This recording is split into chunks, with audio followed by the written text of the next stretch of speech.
Paglabas ni Sofia mula sa department store ng malaking mall na kanyang pinuntahan ngayong umaga, dala-dala niya ang isang bag na puno ng kanyang mga pinamili. Ang araw ay tila perpekto, ngunit hindi niya inaasahan ang isang pangyayaring magpapabago sa kanyang umaga.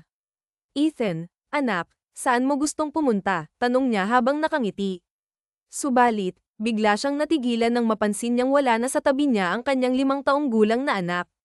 Anak, nasaan ka? Bulong niya, unti-unting nararamdaman ang kaba sa kanyang dibdib. Agad siyang lumapit sa guard upang magtanong. Kuya, may nakita po ba kayong batang lalaki? 5 taong gulang po, nakadilaw na t-shirt, tanong niya na pilit iniingatan ng kanyang boses upang hindi magpakita ng labis na pagkataranta. Nako, ma'am, wala po akong napansin. Pero mas mabuting pumunta po kayo sa information desk sa second level para may report ninyo. Pwede rin po kayong bumalik sa department store at hanapin siya doon, magalang na sagot ng guard. Salamat po, ani Sofia, pilit na pinapanatili ang kalma sa kabila ng tumitinding kaba. Mabilis siyang bumalik sa loob ng department store at sinuyod ang bawat sulok nito gamit ang kanyang mga mata. Ngunit sa kabila ng kanyang pagsusumikap, bigo siyang makita ang anak. Ethan, nasaan ka na ba? Bulong niya habang pinapahid ang pawis sa kanyang noo, kahit malamig ang aircon sa paligid. Sa bawat segundo ng paghahanap, lalo lamang tumitindi ang kanyang pag-aalala. Lumabas siya muli ng department store, at bawat madaanan niya ay tinitingnan niya ng mabuti, umaasang masulyapan ang nawawalang anak. Ethan, anak, huwag kang mag-alala. Hahanapin kita hanggang makita kita, bulong niya sa sarili habang pilit na pinapalakas ang loob. Dumayo sila ng Maynila kahapon upang dumalaw sa ninang ni Ethan na si Leila, na matalik niyang kaibigan. Hindi niya inakala na magiging ganito ka-stressful ang kanilang pagbisita. Pagdating niya sa atrium ng mall, narinig niya ang isang malakas na tawa ng bata, isang tunog na kilalang-kilala niya. Nabuhayan siya ng loob at agad na hinanap ang pinanggagalingan ng tawa. Sa kanyang paglingon sa kaliwa, nakita niya si Ethan, masayang nakikipaglaro sa isang matandang lalaki na nakaupo sa wheelchair. Ang lalaki ay mukhang kagalang-galang at may kasamang 5 bodyguard. Ethan, anak, andyan ka lang pala. Napakataranta ni Mommy sa'yo, sabi niya habang mabilis na nilapitan ng anak. Mommy, nakikipaglaro lang po ako kay Grandpa, sagot ni Ethan habang nakangiti. Grandpa, tanong ni Sofia na halatang nagtataka habang hinahaplos ang buhok ng anak. Opo, Mommy, siya po si Grandpa, sabay turo ng bata sa matandang lalaki sa wheelchair. You are the mother of this smart boy, tanong ng matanda sa Ingles, na may ngiti sa kanyang mukha. Tumango si Sofia. Opo, sir, pasensya na po kung naabala kayo. Kanina ko pa po siya hinahanap. Hindi ko po napansin na nakabitaw siya sa kamay ko. I see, nakita ko siyang umiiyak kanina kaya nilapitan ko siya at pinatahan. Napakabibo ng anak mo, sagot ng matanda habang nakangiti pa rin. Sa wakas, nakahinga ng maluwag si Sofia. Wala nang mas hihigit pa sa kaligayahan nang makita niyang ligtas ang kanyang anak. Maraming salamat po, sir. Pasensya na po kung nag-abala ang anak ko sa inyo, sabi ni Sofia habang buhat si Ethan, na nakangiting nakatingin sa matanda. Ngumiti ang lalaki at sumagot, walang anuman, miss. Sa totoo lang, nag-enjoy akong makasama ang anak mo. Parang nagkaroon ako ng apo, kahit sa maikling panahon lamang. Napansin ni Sofia ang kislap ng pananabik sa mga mata ng matanda. Hindi niya alam ang kwento ng buhay nito, ngunit ramdam niya ang lungkot na tila nagmumula sa isang malalim na kawalan. Masaya po akong marinig yan, sir. Maraming salamat po ulit sa inyo, tugon ni Sofia, medyo nahihiya ngunit taos puso. Walang anuman. Bago kayo umalis, may maya-alok sana ako, gusto nyo bang ipahatid ko kayo pauwi? May sasakyan akong naghihintay, alok ng lalaki, puno ng kagandahang loob. Ah, hindi na po, sir. Napakalaking abala na po iyon para sa inyo. Pero salamat na lang po talaga, magalang na pagtanggi ni Sofia.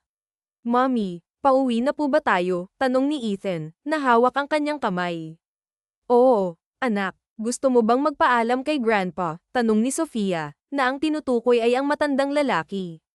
Tumango si Ethan at nagsenyas na ibaba siya mula sa pagkakabuhat. Pagkababa, mabilis siyang lumapit sa matanda at niyakap ito ng mahigpit. Bye, Grandpa. Mamimiss kita. Napangiti ang lalaki at niyakap din ang bata. Mamimiss din kita, binata. Pangako, magkikita tayo ulit. Bago tuluyang umalis sina Sofia at Ethan mula sa mall, hiniling ng matandang lalaki na makipaglarawan kasama sila. Masaya silang nag-pose, at pagkatapos ay iniabot ng lalaki ang kanyang calling card kay Sofia. Kung sakali, Miss, huwag kang mag-atubiling tumawag, sabi ng lalaki na may ngiti sa kanyang labi. Pagdating ni Alexander sa kanyang opisina, sinalubong siya ng receptionist. Sir Alexander, nasa loob po ng opisina ninyo ang papa ninyo, anunsyo nito ng may respeto. Okay, salamat, Nelia, sagot niya ng formal habang binubuksan ang pinto ng kanyang opisina. Pagpasok niya, bumungad ang boses ng isang pamilyar na tinig. At last, narito ka na rin, anak kong si Alexander, bati ng kanyang ama, si Don Edward, na nakaupo sa wheelchair. Himala ata, Papa, na naisipan yung puntahan ako rito, malamig na sagot ni Alexander habang isinasara ang pinto. Paminsan-minsan, naaalala ko rin ang busy kong anak na CEO ng Castello Group, sagot ng matanda habang pinapaandar ang kanyang wheelchair palapit sa anak. Well, Papa, hindi ko lang talaga inaasahan na bibisitahin ako ng chairman ng kumpanya, tugon ni Alexander na walang emosyon. Lumapit ka nga rito, anak. May ibibigay ako sa'yo, utos ng matanda. Kahit nagtataka, lumapit si Alexander sa kanyang ama, yumuko ng bahagya, at naghintay. Biglang naramdaman niya ang isang matalas na hapdi sa kanyang anit. Ouch, Papa. Ano yan? Napatuwid siya ng tayo, hindi makapaniwala sa ginawa ng kanyang ama. Ngumiti si Don Edward habang hawak ang ilang hibla ng buhok ni Alexander. Ito lang naman ang dahilan ng pagpunta ko rito, isang hibla ng buhok mo, sabi nito habang maingat na inilalagay ang buhok sa isang maliit na plastik. Pa, seryoso ka ba? Ano bang gagawin mo sa buhok ko? Ipapakulam mo na ba ako? Sunod-sunod na tanong ni Alexander sa kanyang ama, habang pilit iniintindi ang kakaibang ginawa nito. Ngumiti ng bahagya si Don Edward. Huwag kang magbiro, ay ho. Gagamitin ko ito para sa isang DNA test. Kanina sa mall, may nakilala akong 5 taong gulang na bata na kamukhang kamukha mo noong edad mo siya. Malakas ang kutob ko na anak mo siya, at apo ko siya, Alexander. Napailing si Alexander, halatang hindi kumbinsido. This is ridiculous, pa. Desperado ka na talagang magkaroon ng apo. Baka nagkataon lang na may batang kamukha ko. Tumaas ang kilay ng matanda. Ay ho, baka naman ang ina ng batang iyon ay isa sa mga dumaan sa buhay mo noon, sagot ni Don Edward, sabay labas ng cellphone at ipinakita ang isang litrato. Nanlaki ang mga mata ni Alexander habang tinitingnan ang larawan. No, I can't believe it. Halos hindi siya makapagsalita. Hindi niya maitanggi ang pagkakahawig niya sa batang lalaki sa litrato. Bigla niyang naramdaman ang mabilis na tibok ng kanyang puso. It's somewhat familiar. Matigas ang boses ng kanyang ama nang magsalita muli. Kapag nakumpirma ko na mag-ama nga kayo, you will need to find this child. Huwag mo akong bibiguin, Alex Anderson. Or else, mawawala ka sa posisyon mo bilang CEO ng Castello Group. Napabuntong hininga si Alexander, halatang nahihirapan sa bigat ng sitwasyon. Samantala, sa bahay ni Sofia. Mereng Sofia, sigaw ng isang babae mula sa labas ng bahay ang pumukaw sa atensyon ni Sofia. Agad niyang iniwan ang pagtitiklop ng mga damit habang natutulog ang anak niyang si Ethan, at lumabas upang tingnan ang tumatawag. Oh, Mereng Lily, ano na naman yan? Ang lakas ng sigaw mo, tanong ni Sofia, bahagyang natatawa. E papaano ba naman, viral sa Facebook ang inaanak ko. Sigurado akong si Ethan ito. Ipinakita ni Lily ang litrato sa kanyang cellphone. Nanlaki ang mga mata ni Sofia nang makita ang larawan. Oo nga, si Ethan nga ito. Kalong siya ng isang matandang lalaki na nasa wheelchair.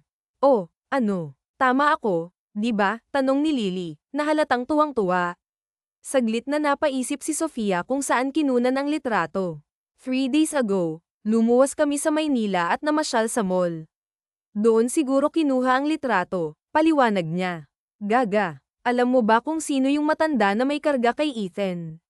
Si Don Edward Castella iyon. Ang daming nagsasabi sa comments na parang maglolo daw sila, ani Lily, puno ng excitement. Napatingin si Sofia sa kaibigan at inalis ang tingin sa cellphone.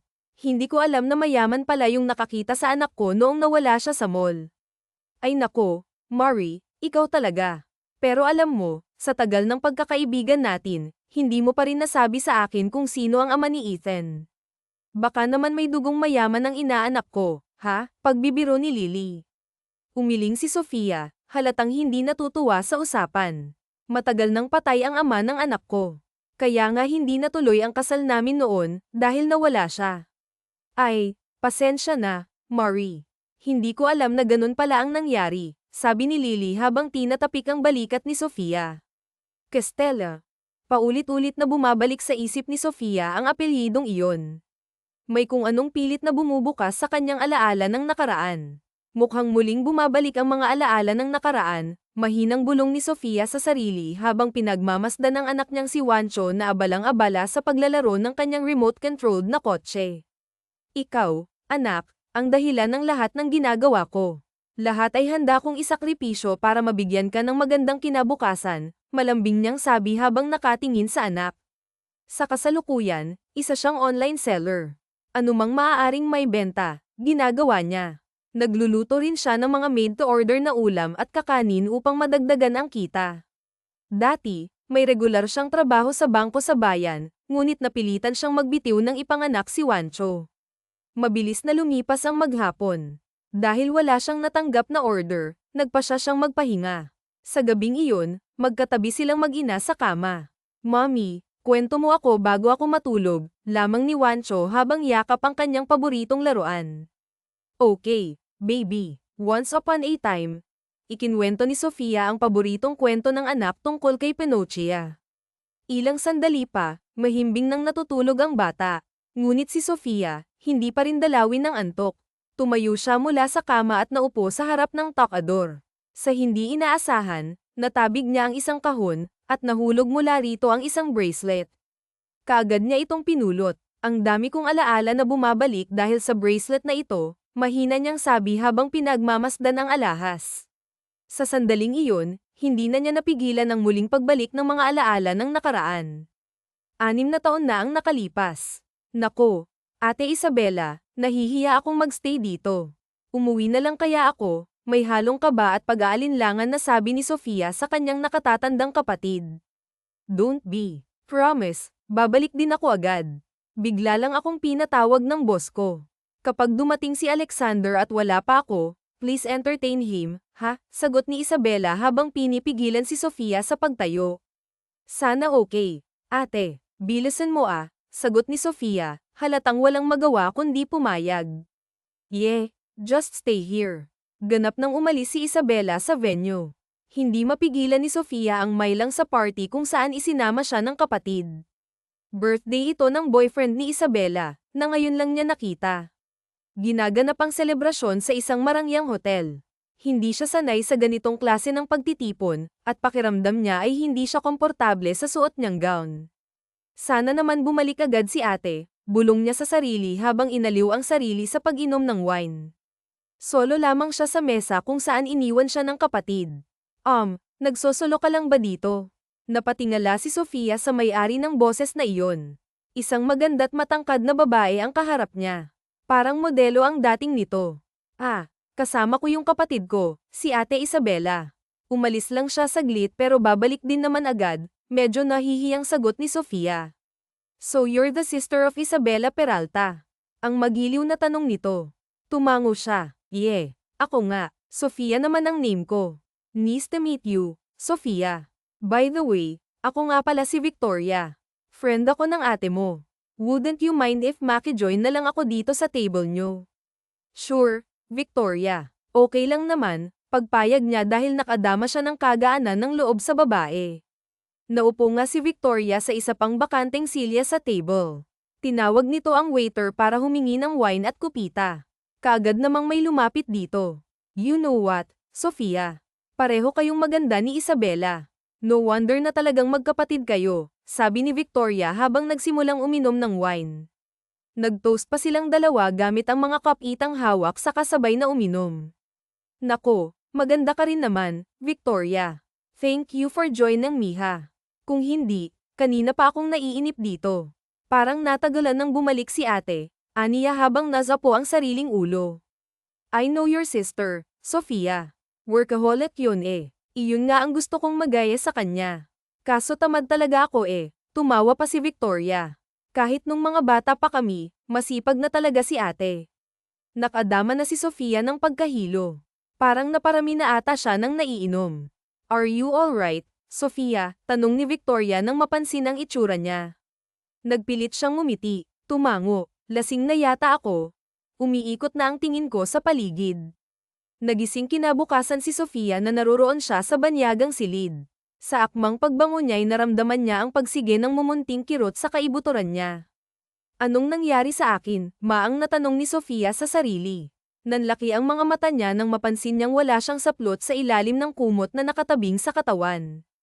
May nakadugang ba ako kagabi? Muling tanong niya, pero walang maapuhap na sagot sa isip niya. Tinambol ang dibdib niya nang makita ang mantsa sa bedsheet, isa iyong kumpirmasyon sa kanya. Subalit wala na siyang maalala sa nangyari kagabi. Ang alam ko lang ay iniwan ako ni Ate Isabela. Then, may nakipagkilala at sinamahan ako sa table. Hanggang doon lang ang naaalala ko. Wala rin siyang ideya kung sinong lalaking nakaniig niya. Wala na ito sa tabi niya, pero mapapansin na lukot ang kumot at una na halatang nagamit din. Hanggang sa nakatanggap siya ng tawag mula sa Ate Isabela niya. Pasensya na, ate, kung nalasing ako kagabi eh. Hindi mo na ako naabutan sa party, nahihiyang sabi niya sa kapatid. It's alright, kasalanan ko rin naman. Hindi ako agad nakabalik eh. Ang mahalaga, hindi ka pinabayaan ni Victoria. Wait mo ako dyan ha, at sasanduan kita, sabi ng kapatid niya sa kabilang linya. Sige po, ate, pasensya na po ulit, tanging nasabi niya, ngunit hindi na niya inilahad ang nangyari sa kanya noong nakaraang gabi. Kung magkikita silang muli ni Victoria, na nakilala niyang kaibigan ng ate niya, baka sakaling magkaroon ng linaw ang lahat. Sure ka na ba sa desisyon mo na magstay pa rin sa atin? Ayaw mo ba talaga dito sa Maynila? Magkakasunod na tanong ni Isabela kay Sofia. Tumango naman si Sofia. Oo, ate, hindi para sa akin ang buhay dito sa Maynila eh. Nasa probinsya ang buhay ko. Hay, akala ko pa naman magkakasama na tayo simula nang mawala ang mga magulang natin. Kunwaring nagtatampong sabi ng kapatid niya. Anyways, wala naman akong magagawa kung yan ang gusto mo. Ulila na sila sa mga magulang. Naunang pumanaw ang tatay nila noong bata pa sila, at ang kanilang ina naman ay namatay noong nakaraang taon dahil sa malubhang sakit. Silang dalawa lang ni Isabela ang magkapatid. Oo, ate, hindi kasi ako katulad mo na matapang makipagsapalaran dito sa syudad. Don't worry, araw-araw naman akong tatawag sa'yo. Assurance ni Sofia. Okay, pero paminsan-minsan ay lumuwas ka ha, at huwag kang mawawala sa kasal namin ni Kuya Alexander mo ha. Ikaw ang aking maid of honor. Wow, talaga, ate, ay, ikakasal na kayo, masayang tanong ni Sofia. Ipinakita ni Isabela sa kapatid ang suot na engagement ring. Nag-propose siya sa akin kahapon, anniversary namin. And I said yes. Niyakap ni Sofia ang kanyang kapatid. I'm happy for you, ate. Sayang at hindi ko pa nami-meet ng tuluyan si Kuya Alexander. Soon, Sofia. Promise ha, huwag kang mawawala sa kasal ko ha. Oo naman, ate. Promise. Sa sumunod na sandali, inihatid na siya ni Isabela sa bus terminal. May sariling kotse ito. Hindi matapos ang paalaman nila sa isa't isa. Nang sakay na siya ng bus at humandar na ang sinasakyan, saka siya may napansin sa bisig niya. Ha, may suot pala akong bracelet, sabi ni Sofia sa sarili habang pinakatitigan ang nasabing alahas. Marahan niya iyong inalis sa pagkakasuot. Paano ako nagkaroon nito? Wala akong matandaan na bumili ako ng ganitong bracelet ah. Minsan pa siyang naguluhan. Napansin niya ang hugis pusong locket sa bracelet.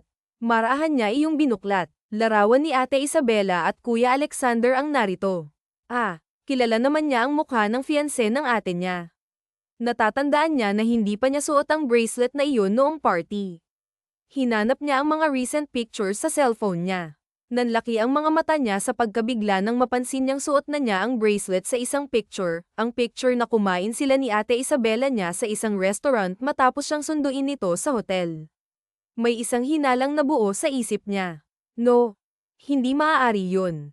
Napaluha siya sa isipin niya na ayaw niyang tanggapin sa sarili. Mommy, Mommy. Ang pagtawag na iyon ni Wancho ang nagpabalik sa diwa ni Sofia sa kasalukuyan. Muli niyang ibinilang ang bracelet sa dati nitong lagayan. Tinabihan niya ang anak sa pagtulog nito. Andito na ang mommy, baby, masuyong sabi niya sa anak sa kaniyakap ito, ang mahalagang bahagi ng buhay niya. Naalala niya noong pagdating niya sa hometown niya 5 years ago, natanggap ang aplikasyon niya sa isang bangko sa bayan na kinaroroonan niya ngayon. Mahal na mahal kita, anak, kahit hindi ko ini-expect ang pagdating mo sa buhay ko noon, bulong niya sa anak sa kadinampi ng halik sa pisngi nito. Umalis siya sa hometown niya at lumipat sa bayan kung saan siya nagkaroon ng bagong trabaho. Gusto niyang ilayo ang sarili at ang anak sa mga mapanghusgang kamag-anak nila. Isang buwan na siya sa trabaho niya nang malaman niyang buntis siya. Doon nga niya ganap na napatunayan na may nakaniig siya noong gabing iyon sa hotel sa Maynila. Si Ethan ang naging bunga noon. 2 buwan matapos siyang makapanganak ay nasawi naman sa aksidente ang kapatid niyang si Isabella.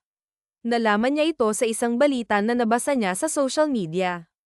Ate, sorry. Hanggang ngayon hindi pa ulit ako nakakadalaw sa puntod mo. Sayang at hindi mo na nakita pa ang pamangkin mo sa akin, naluluhang sabi niya sa sarili.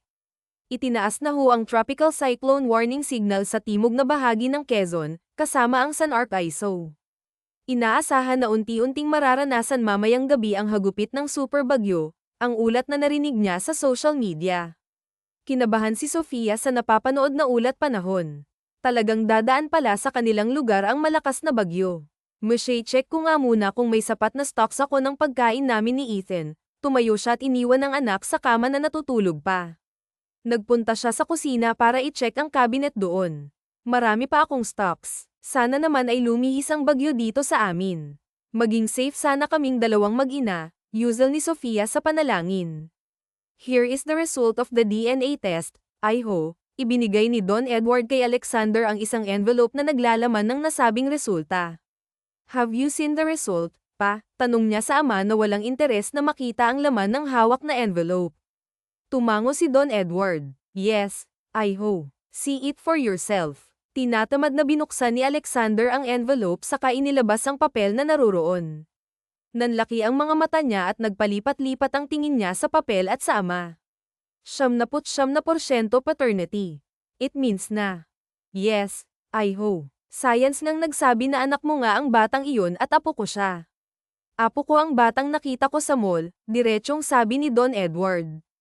And you're happy now, Papa? Isang pawyam na tanong ang ibinigay ni Alexander kay Don Edward. Abay of course, Iho. I'm longing for a grandson. Gusto kong puntahan mo ang babaeng yun at dalhin mo sila dito kasamang apo ko, maautoridad na sabi ng ama. Pero saan ko sila hahanapin pa? This is crazy, puno ng pagtutol na tugon ni Alexander. Masyado nang desperado ang papa niya na magkaroon ng apo sa kanya. Alex Anderson, you are my only son at mahalaga sa akin na magkaroon ako ng apo sa'yo. Don't worry about the information. Mahusay ang mga detective agents ko, at isa pang envelope ang ibinigay nito sa kanya. Pa, hindi naman ganon kadali ang gusto niyong mangyari. Manghihimasok tayo ng buhay ng iba just for your own sake, protesta niya. No more buts, Iho. Hanapin at dalhin mo ang babaeng iyon na tanggap ko. Don't worry, bibigyan kita ng indefinite leave para magawa mo ang ipinagagawa ko sa'yo. Ako na munang bahala sa kumpanya natin, ang utos na hindi mababali ni Don Edward. Alright, pa, for your grandson lang ito ha. And don't force me to marry the mother. Napatawa si Don Edward. Masyado ka namang advance, Iho. Anyway, ikaw ang bahala. Basta't ang concern ko lang ay ang aking apo. Napabuntong hininga si Alexander. Wala nga siyang lusot pa sa nais mangyari ng ama niya. Mommy, I'm scared. Yamakap kay Sofia ang anak niyang si Ethan habang nakahiga sila sa kama ng gabing yun. Don't worry, baby. Andito lang ang mommy para sa'yo. Hinaplos ni Sofia ang noo ng anak. Lumalakas na kasi ang pagbuhos ng ulan. Maging ang bugso ng hangin ay nararamdaman na ang hagupit ng malakas na bagyo paparating. Kampante naman siya na safe silang mag-ina sa gitna ng unos. Mataas ang lugar ng kinatitirikan ng bahay nila. Ilang bagyo na rin ang napagdaanan nila, may kalapitan nga lang sa ilog. Pero kinakabahan pa rin ako dahil super bagyo ang paparating. Keep us safe, Lord. Minsan pa siyang napausal ng panalangin. Kasasakay lang ulit ni Alexander sa kanyang kotse. May binili siyang pagkain sa isang convenience store na nadaanan niya bago tuluyang makalabas ng Maynila. Sa pagbeling ng tingin niya sa labas, eksaktong nakita niya ang dalawang kotse na kapwa mabilis ang andar, tila naghahabulan ang mga ito. Biglang nazapo niya ang sariling ulo. May isang bahagi ng kahapon siyang naalala. Hindi tuloy niya nabuhay agad ang makina ng sariling sasakyan at nanatili muna siya sa parking. Isang pangyayari ang naganap 5 taon na rin ang nakakalipas. Bakit mo nagawa sa akin to, Alexander? Bakit mo ako niloko? Musika. Umiiyak na tanong sa kanya ni Isabela. Kita sa magandang mukha nito ang galit at sakit ng loob sa kanya. Hindi kita niloko, Isabela. At anong ibig sabihin ng mga pictures na ito? Parehas kayong hubad at naghahalikan pa kayo. At ang masakit pa, hindi na naituloy ni Isabela ang sasabihin dahil napahagulgol na ito. Pilit na inalo ni Alexander ang fiancé niya pero tinabig nito ang kamay niya. Allow me to explain. Hindi ko talaga alam kung paano nangyari yan. Huwag mo akong gawing tanga, Alexander. Tumayo na si Isabela saka nagmamadaling iniwan siya sa loob ng condo unit niya. Hinabol niya ang fiancé palabas ngunit nakasakay agad ito ng elevator. Mag-uusap tayo, Isabela, sabi niya sa sarili habang ginamit ang hagdan pababa sa binabaan nitong floor. Eksaktong nakabukas ang elevator at nakasakay siyang pababa ng basement parking. Isabela, wait, pasiga na pagtawag niya sa babae. Subalit hindi siya pinansin nito. Dirdiretso itong sumakay ng kotse nito. Sumakay si Alexander ng kotse niya para habulin ang kasintahan. Mabilis ang paandar ni Isabela ng kotse nito sa lansangan. Patuloy niya itong hinabol, ngunit isang hindi inaasahan ang naganap. Isabela, kitang-kita niya ang pagbangga ng kotse ng babae sa kasalubong na truck. A real nightmare. Naipilig ni Alexander ang ulo matapos maalala ang isang bahagi ng kahapong iyon. Wherever you are, Isabela, sana mapatawad mo ako. Hanggang ngayon, hindi ko pa rin mapatawad ang sarili ko sa pagkamatay mo. Malabo pa rin ang lahat sa akin. Hindi ko pa rin maintindihan ang lahat, litanya niya sa sarili. Binuhay na niyang muli ang makina ng kotse niya. Pagkalipas ng ilang sandali, nasa labas na siya ng Kamaynilaan, binabagtas na niya ang kahabaan ng SLEX. Mahalaga sa akin ang magkaroon ng apo. Siya ang magpapatuloy ng pinaghirapan nating kumpanya. Do your best, I hope, para mapapanta sa poder natin ang batang iyon. Minsan pa niyang naalala ang sinabing iyon ng amang si Don Edward. Kaagad na binuhay ni Sofia ang rechargeable light. Ganap nang nawalan ng kuryente sa kanilang bayan. Patuloy pa rin ang malakas na pagbuhos ng ulan. Madaling araw na't umaga pa ang inaasahang paglaom. Mommy, si Ethan na nagising sa malakas na paghampas ng hangin sa labas. Parang mabubunot ang bubong na yero sa kanilang bahay. Andito lang ako, baby, muli niyang tinabihan ng anak sa pagkakahiga. Lalo pang nagsusungit ang panahon sa mga sandaling iyon. Lalo pang nagsungit ang panahon sa patuloy na pag-usad ng mga oras. Lalo pang lumakas ang pagbuhos ng ulan, sinasabayan ng malalakas na hangin. Rumaragasa ang malakas na agos sa ilog at sa isang iglap ay naputol ang tulay na nakakonekta sa highway. Matapos ang malalakas na pag-ulan at hampas ng hangin, sa wakas, unti-unti nang hamupa ang sama ng panahon. Tanda na ang malakas na bagyo'y nakaalis na sa kanilang bayan. Nagsimula ng matulog ng mahimbing si Ethan. Si Sofia naman ay halos magdamag na gising dahil nakikiramdam siya sa nagdaang sama ng panahon. Tumayo siya saka lumabas muna ng kwarto nilang mag-ina. Sana naman walang nasira dito sa bahay, bulong niya sa sarili. Sinimulan niyang inspeksyonin ang bawat sulok ng bahay niya. Pagdating niya sa kusina, napansin niya na taklap ang bubong na yero doon. Basang-basa ng tubig ulan ang bahaging iyon ng bahay niya. Naabala siya sa sunod-sunod na katok sa pinto. Ate Sofia, andyan ka po ba? Boses ng isang lalaki, kasabay ng mga anasan ng mga kasama nito.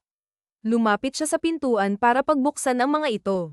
Ano yun, Mark? May kailangan ka ba sa akin? Tanong niya. Ate Sofia, baka pwedeng dito muna itong lalaking nakuha namin dyan sa may ilog. Humihinga pa siya, sagot ng lalaki. Napansin niya na may patayong buhat ang mga ito na isang lalaki, may katangkaran, maputi, basa, at putikan ang suot nitong damit. Ha, talagang dito sa amin, may pag-aalinlangan niyang tanong. Pasensya na po, Ate Sofia. Kayo po kasi ang pinakamalapit na bahay dito eh. Dapat nga ho sa barangay hall kaso nag-iba po ng bagyo, sagot muli ni Mark. Sa ospital ba? Hindi niyo muna nadala, muling tanong ni Sofia. Ate, nasira ng bagyo yung tulay. Hindi pa makatawid ngayon sa kasunod na bayan kung saan may ospital, sabat ng isa sa mga kasamang lalaki na kilala niya bilang si Paul. Sa pagtitig ni Sofia sa mukha ng wala pa ring malay na lalaki, nakadama siya ng awa para dito. Oh, sige, ipasok niyo na lang siya dito sa loob, sagot niya. Nauna siyang pumasok sa loob ng kabahayan para ihanda ang sofa bed. Mabilis siyang kumuha ng panlatag doon. Naglabas din siya ng mga tuyong damit para sa lalaki, mga damit dati ng isang pinsan niyang lalaki na nakituloy sa bahay niya noong nakaraang taon. Linisin niyo na muna siya at palitan niyo ng damit, utos niya sa dalawang lalaki saka iniabot sa mga ito ang isang maliit na palanggana na may maligamgam na tubig at bimpo. Naging abala ang mga ito. Muli siyang bumalik sa silid nang marinig ang pag-iyak ni Ethan, tanda na nagising na ang anak niya. Iniwan na muna niya ang mga kalalakihan sa salas ng bahay niya. Pinagmamasdan ni Sofia ang wala pa ring malay na lalaking nakahiga sa sofa bed. Natignan na ito ng pinakamalapit na doktor sa lugar nila. Posible na ito ang driver ng nahulog na kotse sa ilog. Nabagok ang ulo nito na tumama sa kung saan. May benda na ring inilagay sa parteng sentido nito. Hay, sino ka kaya? Siguradong nag-aalala na sa'yo ang pamilya mo, bulong niya rito. Wala rin siyang magawa para may palamang sitwasyon nito dahil bagsak ang tulay at maging ang mga linya ng komunikasyon. Wala ring daloy ng kuryente. Walang kasiguraduhan kung kailan babalik ang lahat. Mommy, sino po siya? Narinig niyang tanong ni Ethan. Hindi na malaya ni Sofia na nakalabas na sa kanyang silid ang anak at nakalapit na sa kanya. Nilapitan ni Sofia ang anak. Visitor natin siya, baby. Huwag ka munang maingay ha, natutulog siya paliwanag ni Sofia. Tumango si Ethan. Oo, mommy, gagawin ko po siyang daddy pag nagising na siya. Napaawang ang labi ni Sofia sa sinabi ng anak. Bigla niya itong niyakap, lumalaki na nga ang anak niya, at maging ang curiosity nito ay masasabing hindi pa siya handa sa sandaling magtanong ito tungkol sa ama nito. May taglay kasi itong katalinuhan. Kinabukasan, nagising si Sofia na wala na sa tabi ang anak. Kinakabahang bumangon tuloy siya at lumabas ng kanilang silid. Ethan, anak, nasaan ka? Pagtawag niya sa anak. Sa pagbaba niya sa salas, narinig niya ang malakas na tawa ng isang bata. Nakilala niya iyon, si Ethan. Sa sunod na paghakbang niya ay nakita niya ang anak na masayang nakikipaglaro sa isang lalaki. Kaagad na lumapit kay Sofia si Ethan nang makita siya. Mommy, gising na si Daddy. Nakipaglaro ako sa kanya, masayang sabi ng bata. Daddy, sinong daddy mo? Nagtatakang tanong ni Sofia sa anak. Siya po, itinuro ni Ethan ang lalaking nakaupo sa sofa bed. Gising ka na pala. Kamusta na yung pakiramdam mo? Usisa ni Sofia sa lalaki. Oo, bale itong batang to ang una kong napansin Ayos naman ang pakiramdam ko. Ikaw ba ang nanay niya? Maang natanong ng lalaki. Tumango siya. Oo, ako ang ina niya. Ako nga pala si Sofia, at ito naman si Ethan, ang anak ko. Ikaw, ano nga pala ang pangalan mo, mister? Napunta sa malalim na pag-iisip ang lalaki. Pinagmasdan ni Sofia ang mukha nito. Mas gwapo ito ngayong gising na, para bang nakita niya na ito ngunit hindi niya lang matandaan. Umiling ang lalaki sa kasinapo ng kamay ang ulo. Hindi ko alam ang pangalan ko. Wala akong matandaan Sorry, ani ng lalaki. Pinapanta muna ni Sofia sa kwarto nila si Ethan. Dinaluhan niya ang lalaki para payapain ang isip nito. Huwag mo munang piliting isipin. For sure, baka may amnesia ka at hindi biro ang pinagdaanan mo. Welcome ka naman dito sa bahay, at safe ka rin dito, wika ni Sofia. Blanko ang ekspresyon ng lalaki na napatingin sa kanya. Maraming salamat, Sofia. Hindi ko alam kung paano ako makakabawi sa'yo. Wala talaga akong matandaan Naiintindihan ko naman, ani Sofia. Sinalanta ng malakas na bagyo ang bayan namin. Gustuhin ka man naming dalhin sa ospital, pero nasira kasi ang tulay at maging ang linya ng komunikasyon. Huwag kang mag-alala, tutulong naman ako sa'yo dito sa bahay nyo para makabawi man lang ako sa inyong mag-ina, sabi ng lalaki. May kung anong hatid na kilig kay Sofia ang mga katagang iyon ng lalaki, kahit alam niya na hindi nito maalala ang tungkol sa sarili nito. Huwag mo munang pakaisipin yun. Ang mahalaga, magpahinga at magpagaling ka. Babalik at babalik naman ang alaala mo, Mister. Basta feel at home ka lang dito ha, saad ni Sofia. Nakangiting tumango ang lalaki. Kumain kang mabuti para manumbalik ang lakas mo. Bukas pupunta ang doktor dito para i-check ang kalagayan mo. Impormasyon ni Sofia sa lalaki na kasalo nilang mag-ina sa hapunan. Tanging ilaw mula sa gasera ang nagsisilbing liwanag sa buong kabahayan. Ah, anong ulam pala ito? Tanong ng lalaki habang itinuro ang mangkok na may lamang ulam. Ah, ginataang talbos ng kamoteng kahoy yan. Hindi ka ba nakakain ng ganyan? Tanong ni Sofia. Kung pagbabasihan ng itsura ng lalaki, ito ang tipo na hindi nakakakain ng mga ganitong luto. Kain na po, ikaw, Daddy. Masarap po yan, sabat ni Ethan na saglit tumigil sa pagsubo. Nakakakain na kasi itong mag-isa. Tumango ang lalaki sa bata sa kabamaling muli kay Sofia. I don't know my life, pero ramdam ko na never akong nakakain ng ganyang ulam. Huwag kang mag-alala. Kakain naman ako nito, sagot ng lalaki. Pinanood ni Sofia ang lalaki sa ginawa nitong paglalagay ng ulam sa kanin nitong nasa plato. Elegante ang paghawak nito ng kutsara at tinidor. Kinabahan si Sofia nang magsimula itong ngumunguya. Tell me kung hindi mo nagustuhan para makapagluto ako ng ibang ulam ha, sabi niya. Sa una, walang emosyon ang mukha ng lalaki hanggang sa lumiwanag iyon. Masarap, masarap siya, muli itong kumutsara ng ulam. Ang sarap mo palang magluto, ani nito. Nakahinga ng maluwag si Sofia at lihim siyang nasiyahan. Maraming salamat, kain ka lang dyan ha. Magana silang kumain ng gabing iyon, saglit na nalimutan ang epekto ng malaking pinsala ng nagdaang bagyo. Sofia, antag ng lalaki. May ipapakiusap sana ako sa iyo eh. Ano yun? Tipid na tanong ni Sofia na muling sumubo ng pagkain. If you don't mind, baka pwedeng dito na muna ako sa inyo habang hindi pa bumabalik ang alaala ko, sagot nito. Nagwo-worry lang kasi ako sa safety ko eh. Hindi ko alam ang buhay sa pinanggalingan ko. Pero hindi natin masasabi kung kailan mawawala ang amnesia mo. Pwedeng mapadali o matagalan, aniya. Okay, kung in 1 month na hindi pa rin bumabalik ang alaala ko, kusa na akong aalis dito, sagot nito na may himig pa rin ng pakikiusap. Isang tango lang ang nagsilbing tugon ni Sofia. May isang bahagi ng puso niya ang tila natuwa sa pagstay ng lalaki sa bahay niya. Dapat pala may ngalan kaming itatawag sa iyo ng anak ko. Ano? Tanong niya habang umiinom ng tubig. Oo nga no, sabi ng lalaki na medyo natatawa. Ano nga kayang magandang temporary name ko? Juan na lang po, Daddy Juan. Para galing sa name ko, may pagkawin Ethan, sagot ni Ethan. Naiiling at nangingiting tumingin si Sofia sa lalaki. Papaano ba yan? Anak ko ang nagdesisyon.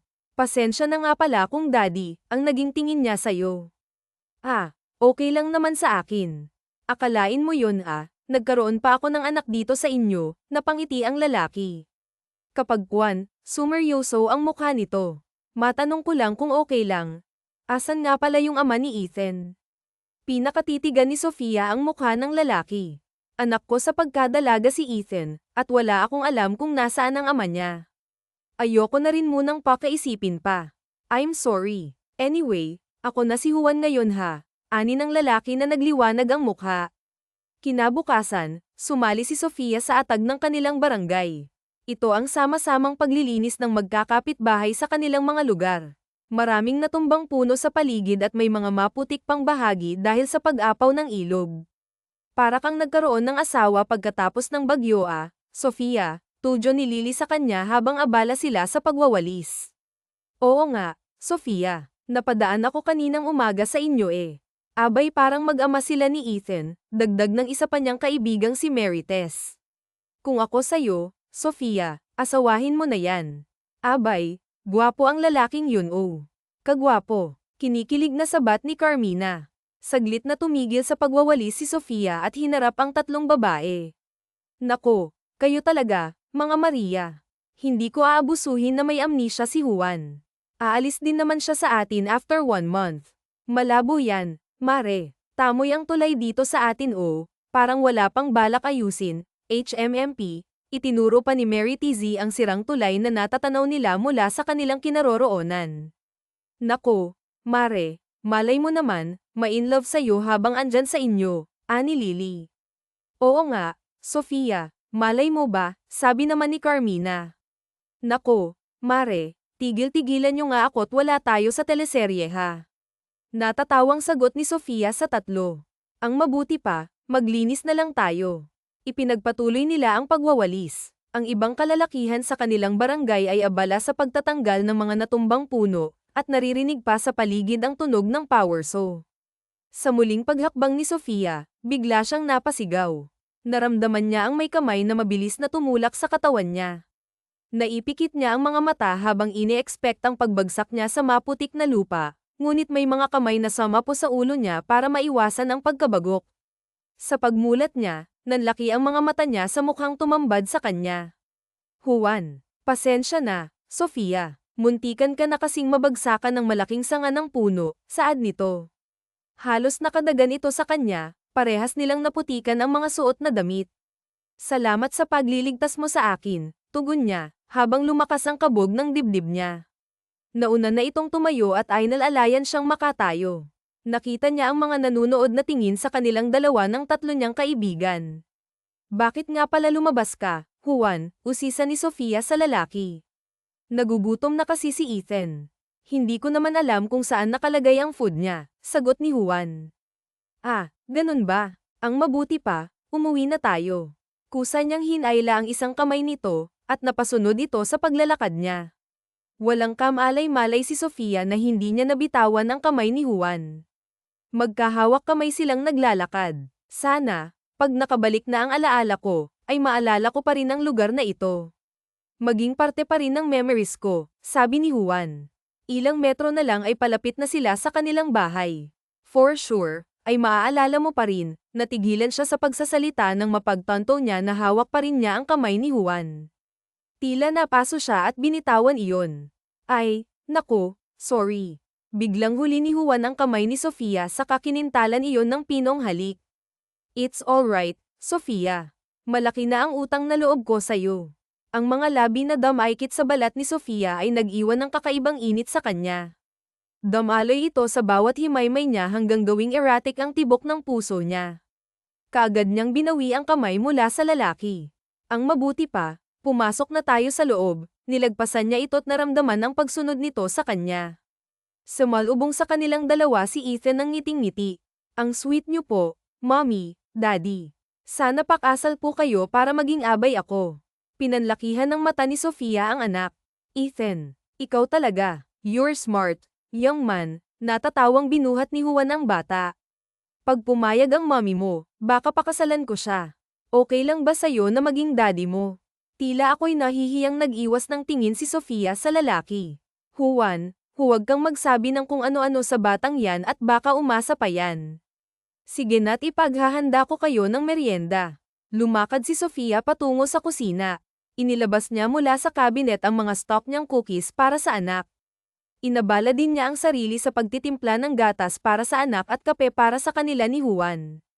Daddy, habol po kita, narinig niyang sabi ni Ethan na muling kalaro si Juan. Naaaliw siyang panoorin ang dalawa, parang totoong mag-ama ang mga ito.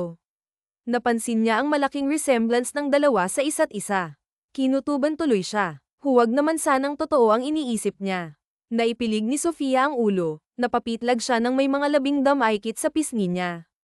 Ano yun? Pasensya na, Sofia. Ang kulit kasi nitong anak mo eh. Ikis daw kita sa chicks mo, sabi ni Juan na buhat pa rin si Ethan.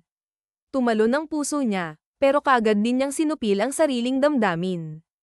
Pinagtaasan ni Sofia ang dalawa. Kayo talagang dalawa, ang kukulit nyo. Ang mabuti pa, kumain na muna kayong dalawa. Ibinigay niya sa dalawa ang mga tinapay at ang mga tinimpla niya para sa mga ito. Ano ba tong nararamdaman ko? Bakit ganito ang nararamdaman ko para kay Juan? Kailangang bantayan kong sarili kong damdamin para sa kanya. Iba kasi ang epekto niya sa akin, bulong niya sa sarili. Mabilis na lumipas ang mga araw.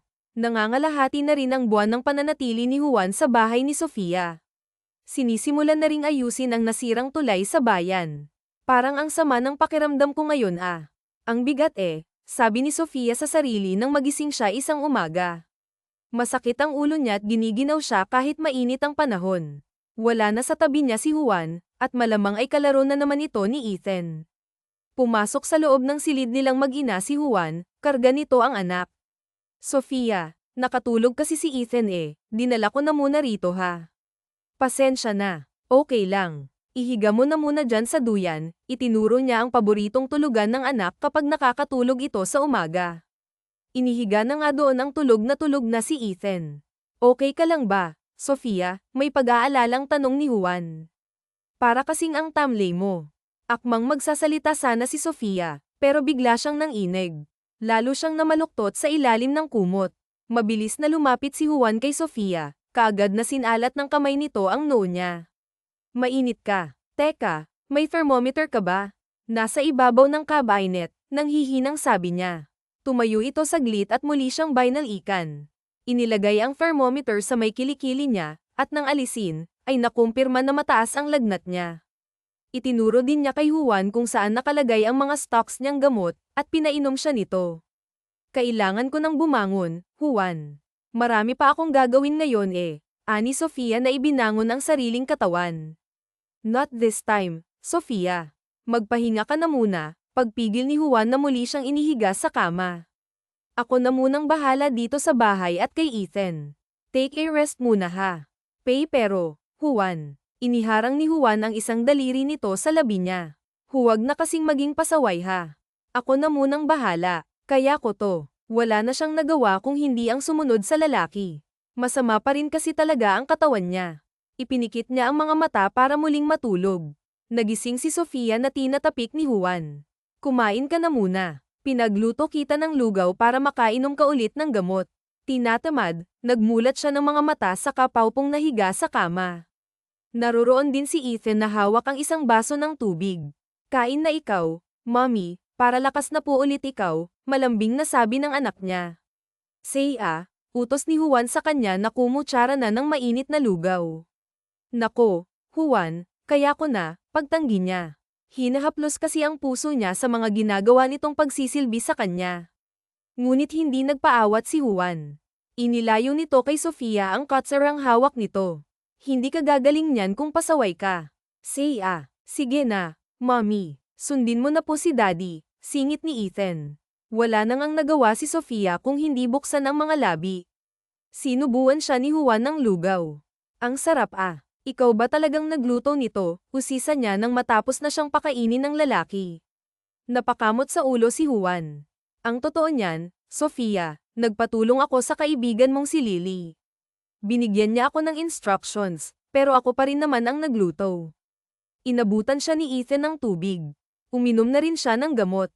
Umayos na ang pakiramdam niya kumpara kanina. Ramdam mo ba sa sarili mo na hindi ka talaga marunong magluto? Tanong muli ni Sofia. Siguro. Kanina kasing nagluluto ako medyo struggle ako sa paglalagay ng rekedos. Buti na lang at may tumulong sa akin, ani Juan nang umisi ng matamis. Ang dami naming mamimiss sa'yo, Juan, kapag bumalik na ang alaala mo, madamdaming saad ni Sofia. Kung mangyari man yun, hindi ko kayo makakalimutan, sabi ni Juan. Madaling sabihin yan, pero hindi natin masasabi kung anong mangyayari kapag dumating na ang araw na yun, mahina at malungkot na sabi ni Sofia. Kung pwede nga lang na hindi naman ang balik ng alaala ni Juan. Naramdaman na lang ni Sofia na hinahaplos ni Juan ang mukha niya. Marahil nga'y dapat na niyang sulitin ang mga sandaling kasama pa nilang mag-ina ang binata. No one can tell kung anong mangyayari kapag bumalik ang nawalang alaala nito. Mabilis pang lumipas ang mga araw. Unti-unting nabubuo na ang bagong tulay na ginagawa. Mukhang within this month ay matatapos na ang tulay na yan, at malapit ka na ring makauwi, sabi ni Sofia na nilinggan ang katabing si Juan. Karga naman ng lalaki si Ethan. Namamasyal sila ng hapong yun sa labas ng bahay at napadpad sa bahagi ng ginagawang tulay. So, parang pinapaalis mo na ako niyan, Sofia, mababa pero tila nagtatampong sabi ni Juan. Nagbabalik na sa dati ang lahat dito sa amin, Juan. Nakaraos na sa bagyong nagdaan kahapon. Bumalik na rin ang daloy ng kuryente, aniya. Ano bang gusto mo talagang sabihin? Tanong muli ni Juan. Binalingan niya ang lalaki. Iniready ko lang ang sarili ko. Kami ni Ethan, na sooner or later ay aalis ka na sa amin. Pero Sofia, hindi pa bumabalik ang alaala ko. Kahit bumalik pa ang lahat, kung hindi ko maalala kung sino talaga ako, useless pa rin ako. Ang mas malulungkot, Kung maaalala ko ang lahat at kailangan ko na kayong iwanan, dagdag pa ni Juan. Change topic na nga tayo, Juan, sabi ni Sofia na pinipigilan ang maging emosyonal. Basta stay ka lang sa bahay hanggat gusto mo. Ngumiti ito. Tama yan. Saka dapat maging happy ka lang dahil malaki ang benta natin ngayon. Nagtitinda si Sofia ng mga meriendang kakanin at tinutulungan siya ni Juan. Siya mismo ang nagluluto. Hindi pa siya makabalik sa online business niya dahil wala pang linya ng internet. Mabenta ang pagkaing tinitinda niya sa mga trabahador ng tulay, pati na rin sa mga kababaihang kinikilig sa kagwapuhan ni Juan. Mga ilang minuto pang lumipas ay nagpasya na silang umuwi. Nakatulog na si Ethan sa mga bisig ni Juan. Pagdating sa bahay ay inihiga nila sa kanilang kwarto ang bata. Kumain na silang dalawa ni Juan ng hapunan. Panay din ang kwentuhan nilang dalawa. Sadyang napapalapit na nga ang loob nila sa isa't isa. Mamimiss ni Sofia ang nasabing bonding. Nang gabing yun, hindi makatulog si Sofia. Dahil mahimbing na ang tulog ni Ethan, lumabas na siya ng silid. Maingat din ang pagdaan niya sa salas dahil baka maabala niya ang pagtulog ni Juan. Hay, parang ang ailap ng antok sa akin ngayon sabi niya nang makalabas na siya ng bahay. Naruroon siya sa tarangkahan. Huminga siya ng malalim para punuin ng sariwang hangin ang baga niya. May kung anong bumabagabag sa isip at maging sa puso niya. Bakit ba kasi ganitong nararamdaman ko? Kahit hindi pa ganon katagal na kilala kita, Juan, ay nagkaroon ka na ng lugar sa puso ko. Mahal na nga yata kita talaga, Andito ka pala, Sofia. Tila nang inag ang buong katawan ni Sofia nang marinig ang boses na yun ni Juan. Lumakas ang tibok ng puso niya. Alumpihit na humarap siya dito. Kanina ka pa ba dyan, Juan? Ngumisi si Juan. Halos kanina lang din. Ano ba yung sinasabi mo kanina? Wala yun. Walang maapuhap na tugon si Sofia. Ramdam niya ang pamumula ng mukha niya. May napanood kasi akong movie kanina at namemorya ko yung dialogue nung bidang babae. Oo, tama, yun nga yun. Yun nga ang sinabi ko kanina. Sa pagkakataong yun, naging malagkit ang tingin ni Juan kay Sofia. Lalo pa itong lumapit sa dalaga. It seems na maganda nga yung movie, ani Juan. Nagulat pa si Sofia nang haplasin ni Juan ang mukha niya. Nagtama ang kanilang mga mata hanggang sa bumaba na ang mukha nito papalapit sa kanya. Sofia closed her eyes hanggang naramdaman niya ang paglapat ng labi ni Juan sa labi niya. Isang mainit na halik ang pinagsaluhan nila sa gitna ng dilim ng gabi. Bugso ng sariling damdamin, tumugon na rin si Sofia sa mga halik ni Juan. Sa paghihiwalay ng mga labi nila, pinakatitigan ni Juan ang mukha niya. Mahal din kita, Sofia, ani Juan. Hindi maipaliwanag ang kaligayahang nadarama ni Sofia. Napayakap siya sa matipunong katawan ng lalaking mahal at nagmamahal din sa kanya. Pinangko ni Juan si Sofia saka pumasok sa loob ng bahay. Muling nagtagpo ang kanilang mga labi. Ang mahalaga ay ang ngayon. Saka naiisipin ang mangyayari bukas. Wala bang good luck dyan, love? Si Juan na itinuturo ang sariling pisngi kay Sofia. Nakanguso rin ang labi nito. Oo na, isang mabilis na halik ang ibinigay ni Sofia sa binata. Punta na kayong dalawa ni Ethan sa pwesto natin at baka marami nang bibili. Sure, halika na, Ethan, at inakay na nga ni Juan ang anak. Habang may dalang isang basket na may lamang paninda nila, nag-flying kiss pa ang binata kay Sofia habang naglalakad. Masayang-masaya ang puso niya dahil ramdam niya ang pagmamahal ni Juan sa kanya sa kabila ng pagkakaroon nito ng amnesia. Pumasok na muli sa loob ng kabahayan si Sofia. Magliligpit muna siya bago magtinda ngayong umaga. Ate Sofia, magandang umaga po, kaagad na nilinggan niya ang lalaking kada rating lang sa bahay niya. Oh, Mark, ikaw pala. May kailangan ka ba? Tanong niya. May ibibigay lang ho ako sa inyo. May napulot akong wallet sa pangpang ng ilog Parang pag-aari nung lalaking dinala namin dito. Kamukha po kasi niya yung picture na nasa ID, sagot ni Mark. Okay. O sige, each check ko ha, at para maipakita ko na rin kay Juan mamaya, sagot ni Sofia. Tinanggap niya kay Mark ang isang leather wallet. Nang makaalis ang lalaki, nagpunta si Sofia sa kwarto nilang mag-ina. Nagkaroon siya ng curiosity sa wallet na hawak niya. Medyo basa pa iyon sa kaputikan pero buo pa rin ang mga ID na naruroon. May mga paper bills din na nabasa na ng tubig. Kinuha niya ang isang ID at nanlaki ang mga mata niya sa nabasang pangalan. Doon, nakasulat ang pangalang Alexander Son Questel.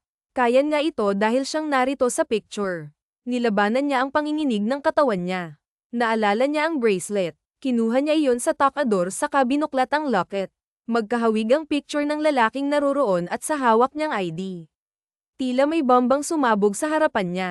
Si Alexander, na dating fiancé ng ate tiya ko na nakadaupang palad ko sa hotel, na siyang totoong ama ni Ethan, si Juan at si Iisa. Napaiyak siya sa bagay na natuklasan niya ngayong umaga. Hindi ka pa nakatulog? Tanong ni Sofia kay Juan, na naabutan niyang nakaupo pa rin sa sofa bed. Kalalabas lang niya ng kwarto matapos patulugin si Ethan. Nilinggan siya ng lalaki. Oo mukhang mailap ang antok sa akin. Halika nga muna, sabi ni Sofia at kaagad na tinabihan ng nobyo sa kinauupuan nito. Kaagad namang kinuha ni Juan ang isang kamay niya sa kamasuyong hinawakan ito. Sana ganito na lang tayo palagi, no? Na kahit bumalik ang alaala ko, ay walang magbago sa relasyon natin ngayon, sabi ni Juan habang nakatingin sa mukha niya. Oo, sana nga, sagot ni Sofia.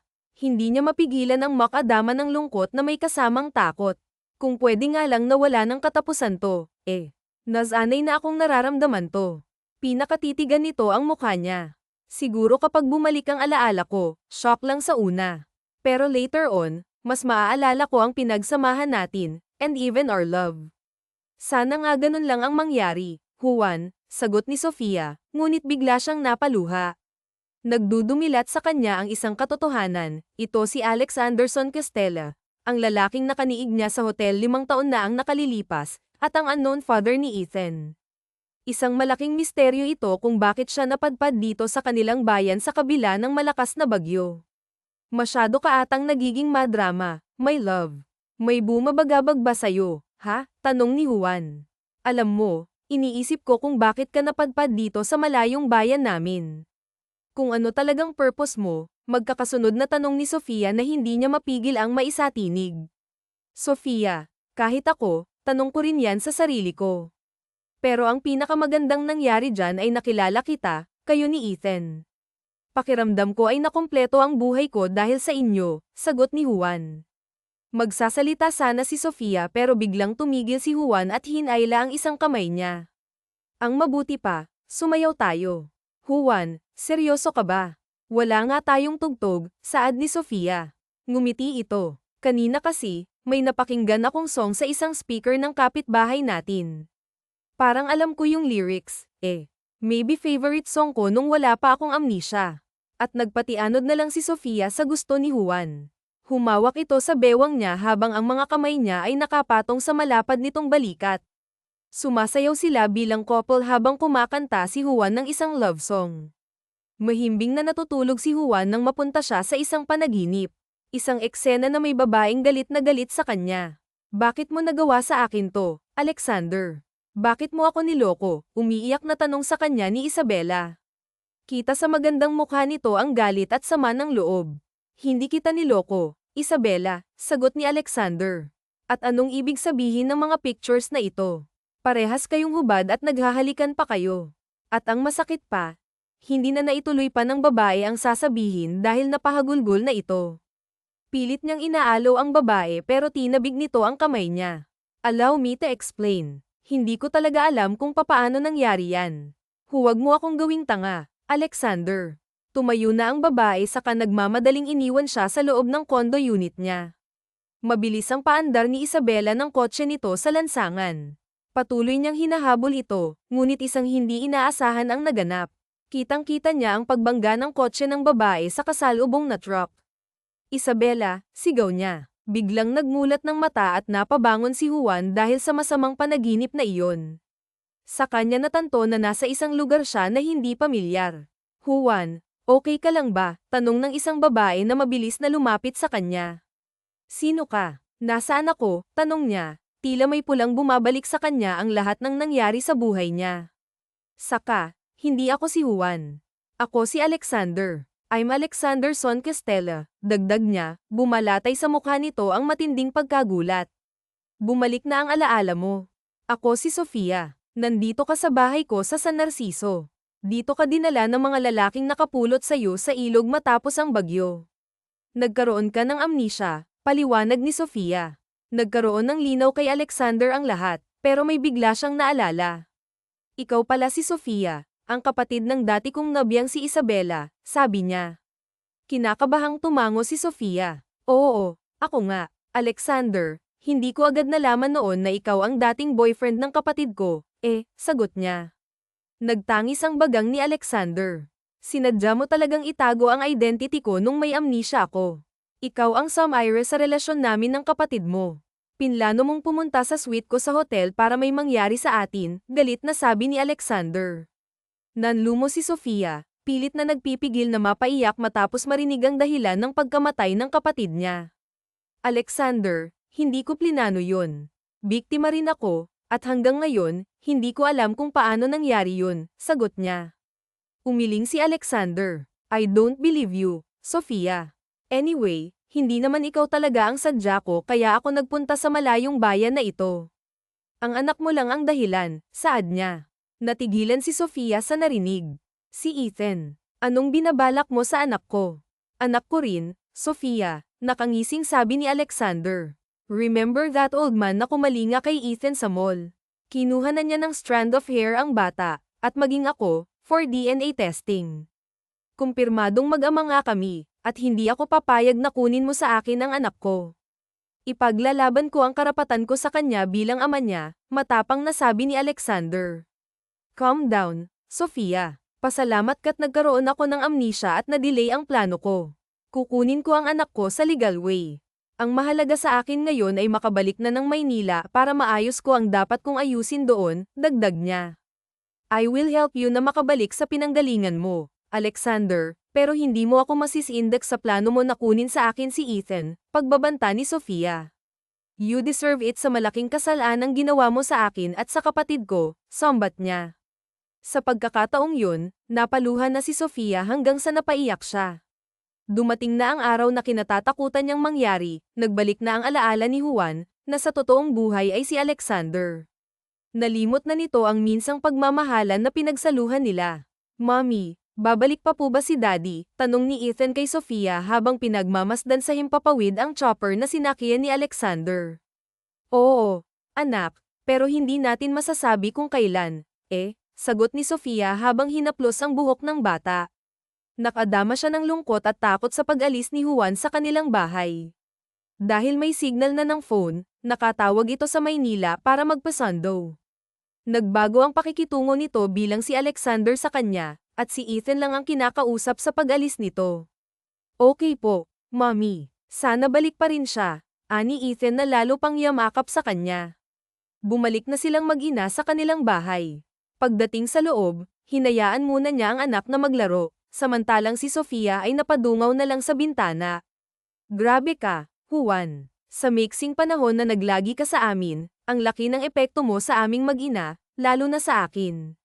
Salamat sa pagpaparanas mo sa akin ng pansamantalang pagmamahal. Pero ay lalaban ko ang karapatan ko bilang ina ni Ethan. Hindi ako papayag na kunin mo siya sa akin, sabi niya sa sarili habang namalaya na lang niya ang pagdaloy ng luha sa kanyang mukha. 2 weeks later, pinagmamasdan ni Alexander mula sa cellphone niya ang larawan ng ama niyang si Don Edward habang karga nito ang anak niyang si Ethan. Sa pagtitig niya sa mukha ni Sofia, sumagi sa alaala niya ang mga sandaling inalagaan siya ng babae, pati na rin ang mga pinagsamahan nila sa bahay nito noong may amnesia pa siya. Hindi maaari ito. Hindi pwede, bulong ni Alexander sa sarili. Mas nais niyang mamayani sa dibdib ang galit para sa babae, ang dahilan kung bakit nasira ang relasyon nila ni Isabela noon. Minsan, may mga bagay na hindi pwede. Pero maaari pala, sabi ng ama niyang si Don Edward, na biglang pumasok sa opisina niya. Anong ginagawa niyo rito? Nagulat na tanong ni Alexander. Masyado kasing malalim ang iniisip mo kaya't hindi mo namalayan na nandito na ako, nangingiting sabi ni Don Edward.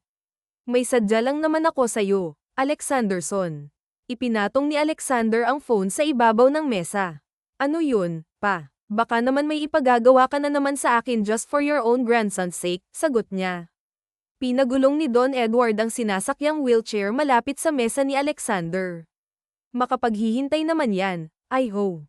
Ang concern ko lang ngayon, tumawag sa akin ang tita Adelpha mo. Her daughter, Victoria is dying now. Gusto kanyang makita at makausap. Tinatawagan ka daw niya pero hindi ka sumasagot. Sigurado ako na hindi mo rin sasagutin kung tatawagan kita, kaya sinadya na kita dito sa opisina mo. Pero, pa, alam nyo naman na ayokong makita ang babaeng yun, sagot ni Alexander. Just this time, ako, bilang ama mo, ay nakikiusap sa'yo. Nung mamatay ang mother mo, ang pamilya ng tita Adelpha mo ang naging karamay natin. Nakikiusap ako sa'yo, Alexanderson, sabi ni Don Edward. Hindi makatanggi si Alexander sa pakiusap ng ama. Isang desisyon ang nabuo sa isip niya. Okay, pa. Tell me kung saang ospital naroroon si Victoria. Dadalawin ko siya ngayon din. Just for now. Kaagad ngang nagpunta si Alexander sa ospital kung saan nakakonfine si Victoria. Abot-abot ang pasasalamat sa kanya ng ina nitong si Minerva.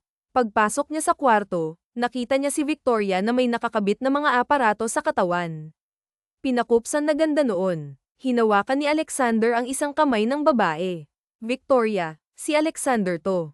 Andito na ako, sabi niya. Mga ilang saglit pa'y nagmulat ng mga mata si Victoria.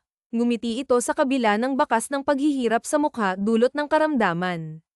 Salamat, Alexander, na pinagbigyan mo ako sa request kong makita ka. Ayokong mawala dito sa mundo nang hindi ka nakakausap at nakakahingi man lang ng tawad sa'yo. Victoria, matagal na kitang pinatawad sa ginawa mong panloloko sa akin noon. I'm sorry kung hindi na ako nakipagbalikan sa'yo noon. Nagkataon lang kasi na mas minahal ko si Isabela kaysa sa'yo. Alam ko yun, Alexander. I'm sorry na naging desperate ako na bumalik ka sa akin. Dahil sa pagkabulag ko sa pagmamahal ko sa'yo, nakagawa ako ng isang bagay na pinagsisisihan ko hanggang ngayon, sagot ni Victoria. Nangunot ang noo ni Alexander na sinabayan ng pagkabog ng dibdib niya. Ano yun, Victoria? Tell me. Patawarin mo ako, Alexander, kung nagawa kong sirain ang relasyon niyo ni Isabela noon. Ginamit kong kapatid niyang si Sofia at ako ang nagdala sa kanya sa suite mo sa hotel nung birthday mo, 5 years ago. Pinakuha ko kayo ng picture at ako ang nagpadala kay Isabela para magkasira kayo, pag-amin ni Victoria. Nabigla si Alexander sa pahayag na iyon. Victoria, tell me, kinasabuat mo ba si Sofia para sa plano mong yan? Hindi, Alexander. Everything was my plan alone. Wala siyang alam sa plano ko. Kung makikita mo si Sofia, please, ihingi mo ako ng tawad sa kanya, sagot ni Victoria. Papatawarin niyo ako, may luhang bumalong sa mga mata ni Alexander kasabay ang pagkuyom ng isang kamao niya. Nais niyang suntukin ang wall ng private room. Nagdudumilat sa kanya ang isang katotohanan na ganap na magpapalaya sa kanya mula sa sakit ng kahapon. Tara na, anak, aalis na tayo, sabi ni Sofia habang karga si Ethan. Ang mga damit at gamit nila'y nauna ng isakay sa inarkila nilang jeep. Natanggap siya sa isang trabaho sa kasunod na bayan. Mas mabuti nang lumayo muna siya dito sa bahay niya para ganap na makapag-move on. Eksaktong pagbukas niya ng pinto ng bahay ay tumambad ang isang mukha. Juan, Alexander, anong ginagawa mo rito? Tanong ni Sofia, bakas ang gulat sa mukha. Daddy, pagtawag ng anak niya, ngunit mabilis na inilayo ito ni Sofia sa lalaki. I'm here para makita ko kayo ni Ethan, malumanay na tugon ni Alexander.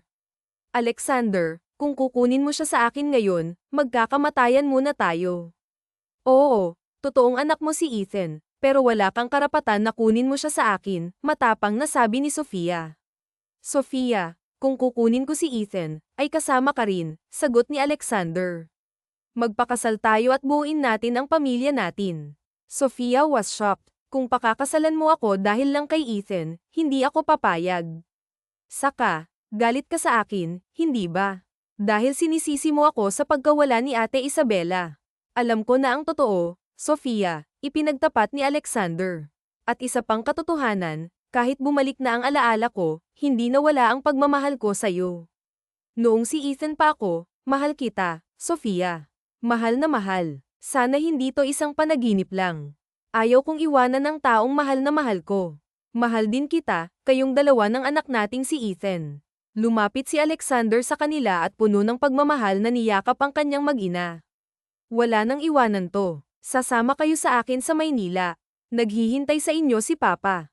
You will be my Mrs. Alex Anderson Castella, at dadalhin ni Ethan ang apelyido ko. Walang pagsidlan ng nadarama ni Sofia. Matapos ang isang bagyo, may kasunod na umagang may pangako ng walang hanggan. Wakas.